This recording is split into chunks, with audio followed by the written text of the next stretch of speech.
This, ladies and gentlemen, is Monday Night Raw. Hello, everyone, and welcome to the show. I am Michael Cole, alongside Wade Barrett and May, and what a show we've got in store for everyone tonight. Oh yeah, huge main event tonight as Kenny Omega goes one-on-one with the man who is no longer the tribal chief, Roman Reigns. It's going to be a huge main event. And to come later tonight, Rhea Ripley teams with the television champion Liv Morgan, and they take on Ruby Soho and Isabel of the Saviors, and much, much more. I'm doing all right, Isabel. Thanks.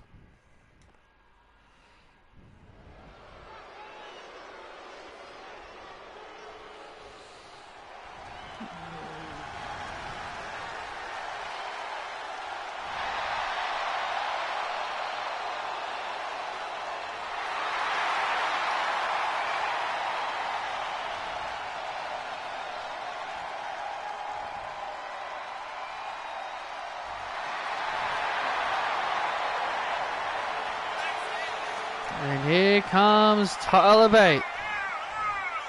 Hey, Isabel.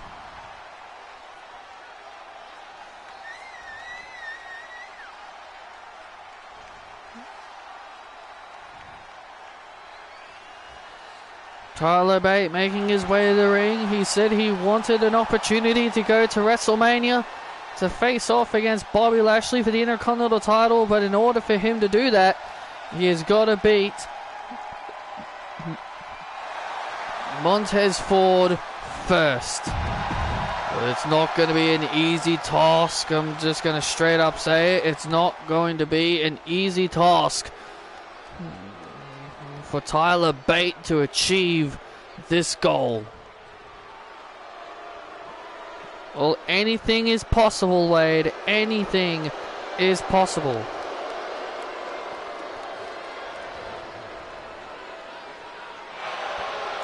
And his opponent, he is one half of the WWE World Tag Team Champions, Montez Ford. Hey, Sean.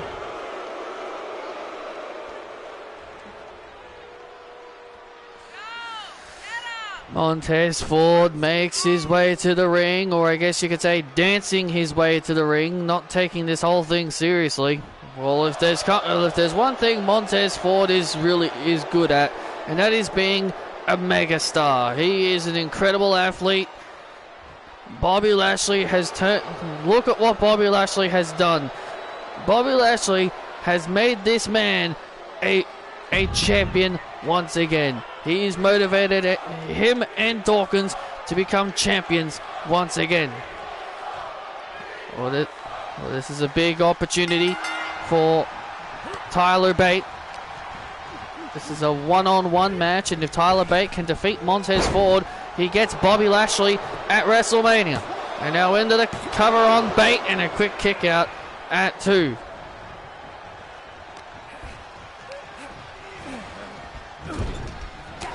Well, Indy Hartwell's versing Becky Lynch for the NXT Women's title tomorrow, so not that I expect Indy Hartwell to win.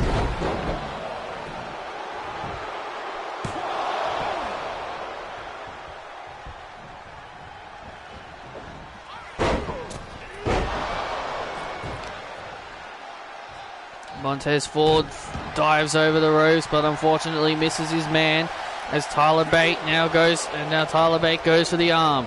Tyler Bate is a tremendous competitor. I've seen him all across the UK. Wow! He's an amazing competitor. But him wanting to go one-on-one with the almighty Bobby Lashley is career suicide.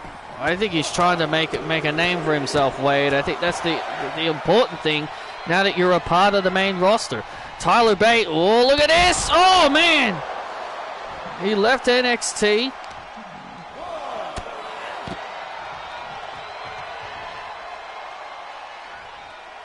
He left NXT to come to the main roster. And he wants to, and clearly He wants to make a name for himself. And now Tyler Bate now starting to build momentum now. Cool. And now the momentum is starting to shift. Oh. Oh, look at this now. Now Montez Ford now. Oh, man. Crossbody. Crossbody by the athletic Ford. Oh, back and forth these guys go. Back and forth these guys go. Montez Ford looking to prevent Tyler Bate from getting an opportunity at his Masters title. And now Ford, oh no, and Ford went for a big move, but Tyler Bate was able to avoid it. To go to WrestleMania and a kick out. Very close there. Almost a 3 count right there. Enziguri taking Tyler Bate off his feet. And now Montez looking for a big move.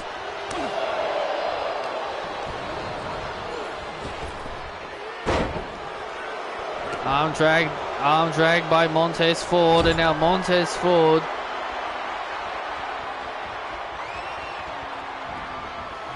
oh man, neck breaker. And now the put away, Tyler Bate, and a kick out. I don't know why either. Sometimes that happens on the chat where your messages don't go through. It's happened to Sean before. I did see it. I think it said, "How are you?" I answered you. I said, "I'm good." Or maybe you said hi and I didn't see the first hi.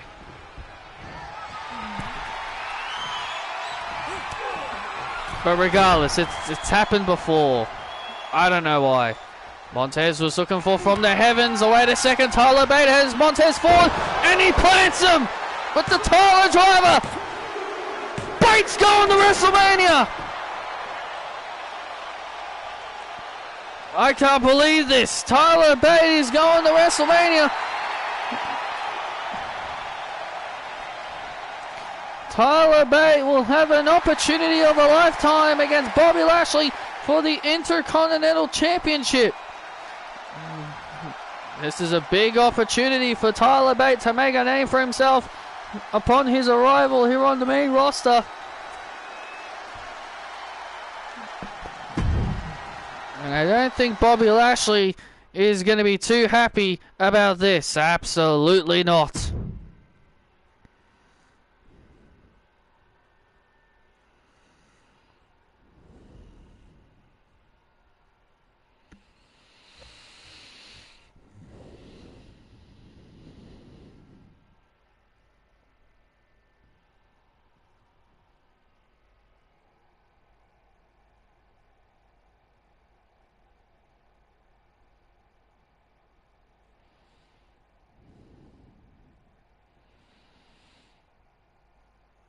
Yeah, I don't know why it does that. It just does that.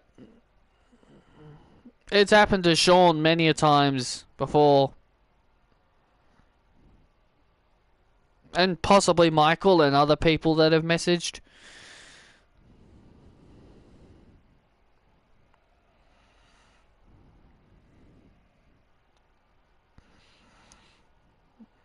Well, Rondo, you're about to go one-on-one with Katana Chance as you requested. Then where's Tony? How am I supposed to know? How am I supposed to know where Tony is? She's in her own world. She's in her own world. And people call me crazy. You know, ever since I started this conspiracy theory, all I've heard people say how I'm crazy, how I've lost my mind. But yet, nobody seems to question Toni Storm for losing her mind. But you know what? I don't need her tonight. My opponent is Katana Chance. I mean, if she can't beat Saraya, then of course I have a good chance of beating her. And I'll show the world why I am the baddest woman on the planet.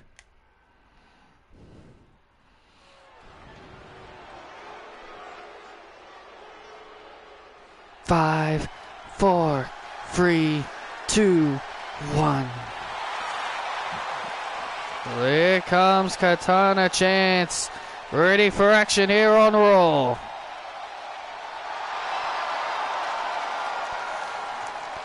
Katana Chance was betrayed by her longtime friend, Kaden Carter.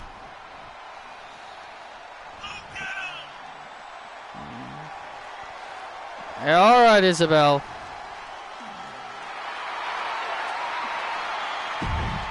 Katana Chance ready for action here on Raw against Ronda Rousey. The biggest conspiracy theorist on the planet.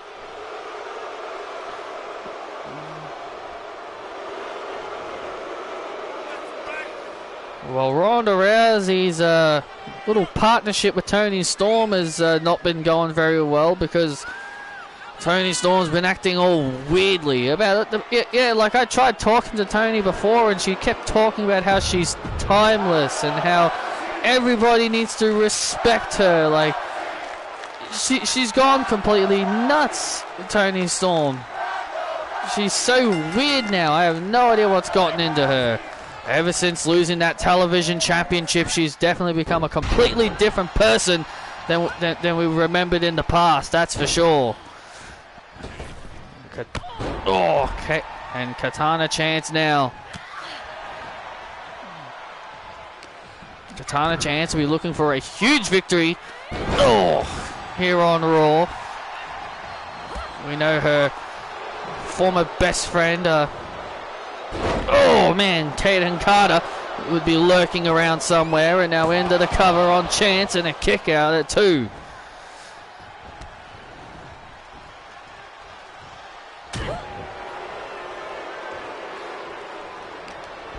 You know, I respect Katana Chance for wanting to break out as her singles competitor, but her tag team partner, Kaden Carter, had a really good explanation to why she did what she did. You call her actions acceptable? It was clear as day that Kaden was clearly jealous of the success that her tag team partner was receiving. I mean, if you're a tag team and you're focusing on other things than accept the tag team championships, then I can see why Kaden was getting upset. You're a tag team, you got to stick to your division. And now into the cover again on Chance and a kick out. Ronda Rousey now in control here. Ronda Rousey dominating this matchup so far, and now she's trying to force Chance to tap out, trying to force Katana to tap out.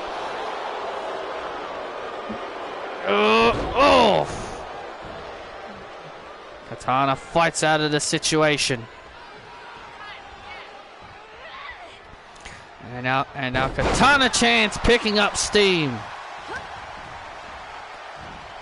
And now the speed and quickness now beginning to pick up here. When it comes to Katana Chance, oh man! When she gets going like this, she is hard to stop, absolutely. When she starts getting fired up like this, she's very hard to slow down, and Ronda moves out of the way. Oh man, and Ronda just throws Katana right into those chairs.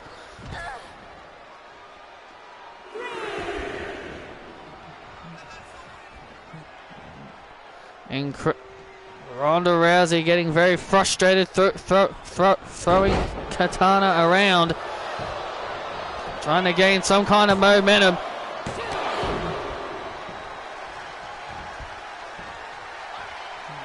You can see the frustration starting to build on the face of Ronda, but she can't put away her opponent.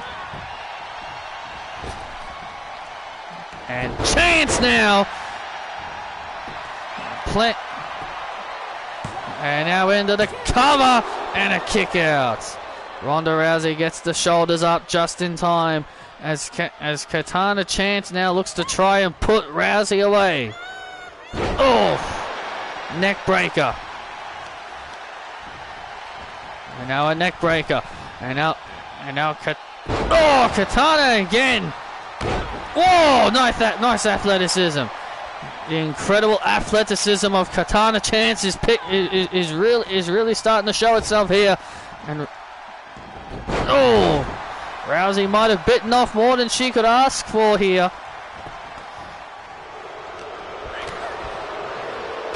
Oh, clothesline. And a clothesline by the baddest woman on the planet here in WWE.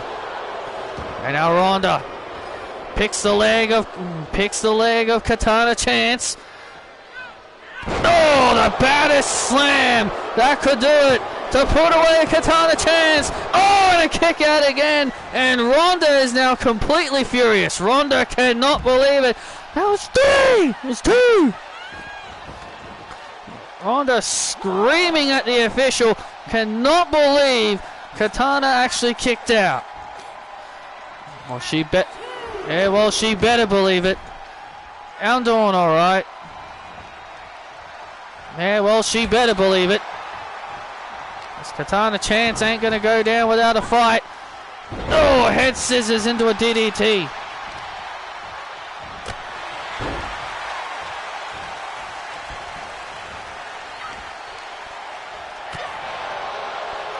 And now Ronda, oh wait a second. Well, wait a minute, we've seen Ronda Rousey do this before. Oh! We've seen Ronda utilize this new finishing maneuver. Oh, and Chance kicks out. Come on! And Ronda is getting incredibly pissed. Ronda is getting incredibly furious. The WWE Universe continuing to rally Katana Chance.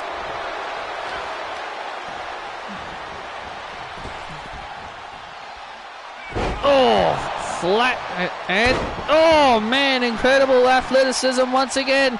And now Ronda starting to pull back once again. Oh, Hurricanrana. And there's the Hurricanrana. And now Katana heading up to the top rope. Oh man, missed. Oh my goodness, missed big time. And now Ronda. Oh man, had something planned. Oh no, look at this! And now the pace has been turned. Submission locked in. Is Ronda Rousey gonna submit here? An octopus stretch locked in. An octopus stretch applied.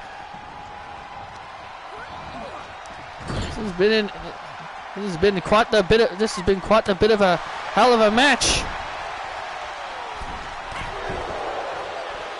It's been quite the hell of a match between these two superstars. And now Ronda Rousey, hands on the trunks, hands on the trunks. The referee corner.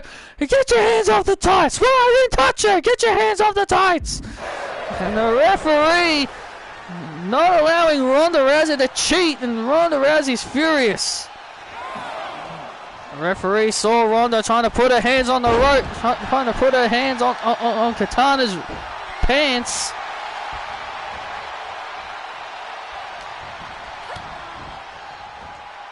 Oh, face buster. And a face buster. Ronda Rousey now is down. Ronda Rousey is in position. The after party. And there's the after party. Katana gets the win.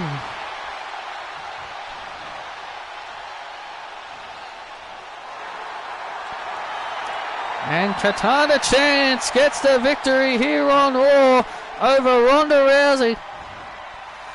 Ronda Rousey tried to cheat. She tried to break the rules. She tried to take the dirty way out, but she couldn't beat Katana fair and square.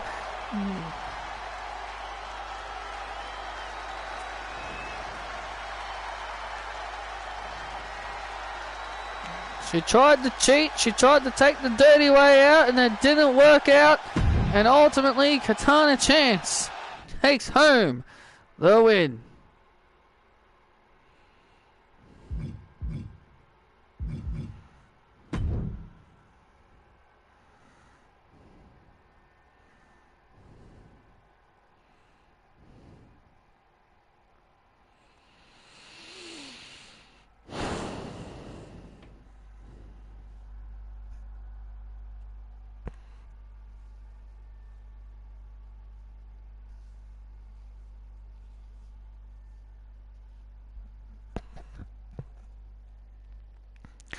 I'm here with Cortez and Christina, and Cortez, John Cena has accepted your match.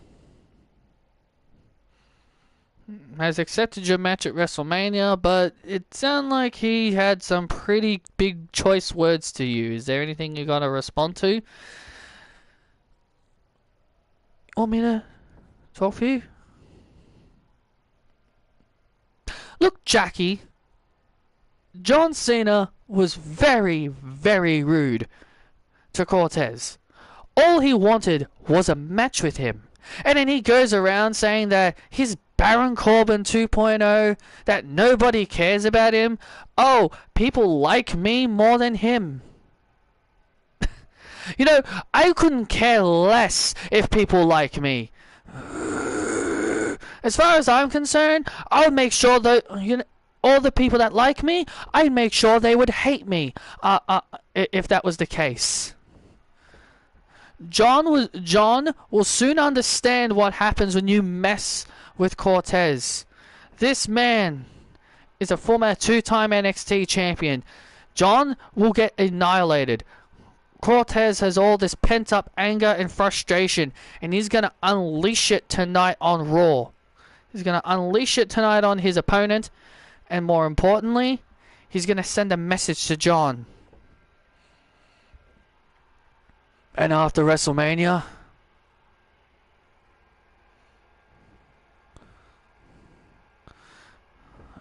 John Cena will learn that Cortez is ready. That Cortez is the future of this industry. And John, after WrestleMania, we won't see you. Let's go.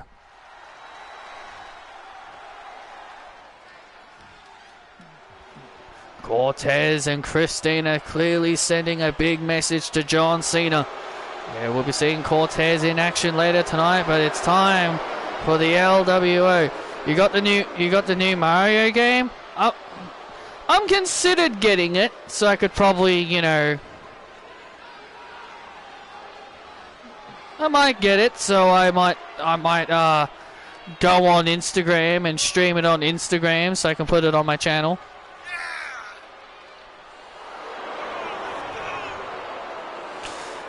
This is a tag team match, the LWO alongside Jesse Woods, ready for tag team action. Cruz del Toro and Whack and Wild take on the New Day next.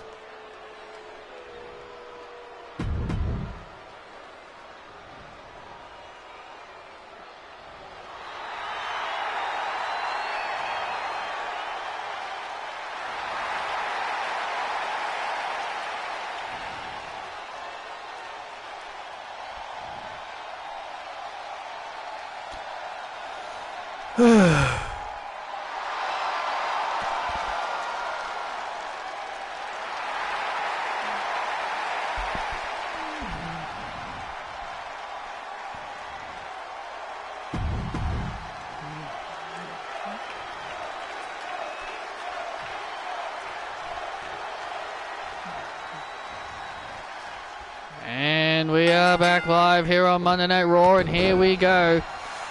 The New Day just made their entrance as we came back to commercial break. And now here we go, tag team action.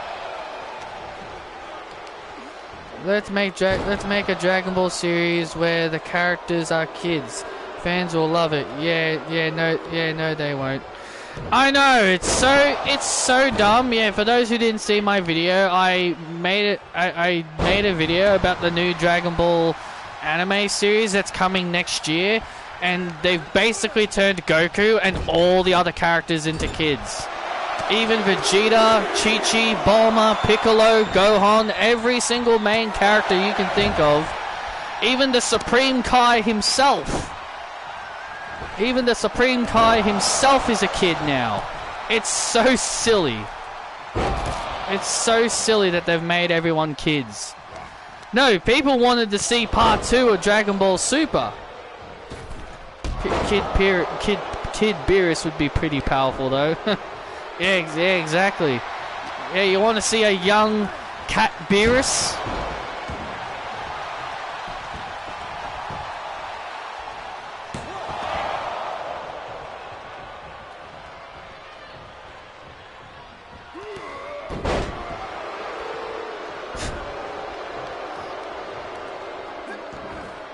Now there's the tag, and now here's the tag, and oh wow!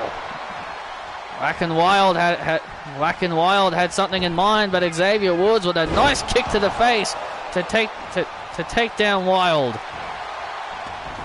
Takes him down, and now look at this. Now rolls him up, and a quick kick out. Everyone just wanted. No, people wanted a part 2 of Dragon Ball Super.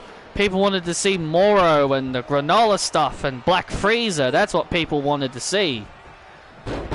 It's funny how people didn't like Super, but now they're all like, "Oh man, I'd prefer having Super back than over this Dragon Ball Daima." Like, people didn't like Dragon Ball Super, but now that it won't be coming back for possibly a lot longer, now people are appreciating it more. It's just like wrestling. It's just like wrestling. You hate John Cena, but then you grow to appreciate him. But then over the years, they grow to appreciate him. If you want to see Goku as a kid, just turn on the original Dragon Ball, because back in the original Dragon Ball, Goku was a kid then. And Akira Toriyama's all like, "Yeah, I want my characters to grow up, but we want to pitch a new show where all your characters are kids."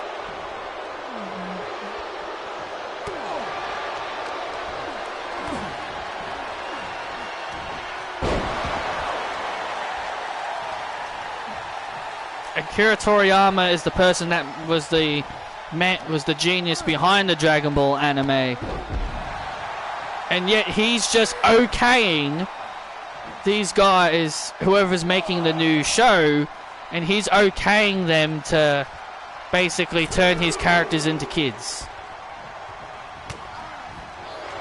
And now look at this. Oh, and now Wacky Wild now with a deadly submission. And Xavier Woods saving at the last second. Yu-Gi-Oh was kind of the same way. The characters were teenagers. Yeah, and Pokemon as well. Like, the characters were young. But even in Pokemon, they still had grown adults. Oh man, look at all of this chaos, and oh, what the ding ding ding ding ding ding ding, what the hell? It's Judgment Day. What the hell are the Judgment Day doing here? What the hell are the Judgment Day doing here? They're on SmackDown. Oh God, Dominic and Damian and Aleister Black. What are they doing here? Judgment Day assaulting the LWO and the New Day. What is this all about? And Blair with a devastating knee to Jessie Woods on the outside, who was trying to defend herself. What the hell is Aleister Black doing here with Blair, Zelina, and Dominic and Damian? They're not even supposed to be here. They're supposed to be on SmackDown. What are they doing here?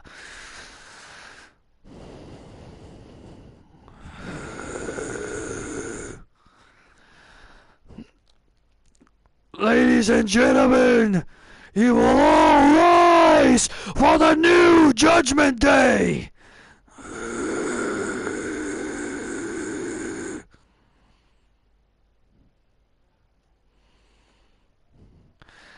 And we are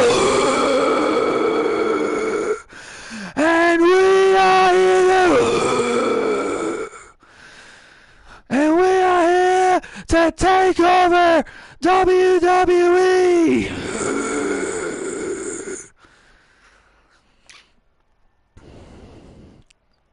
LWO, I love you guys and I appreciate everything you've done for me. But I am now with a real family. A family that I will consider a real family. Aleister helped me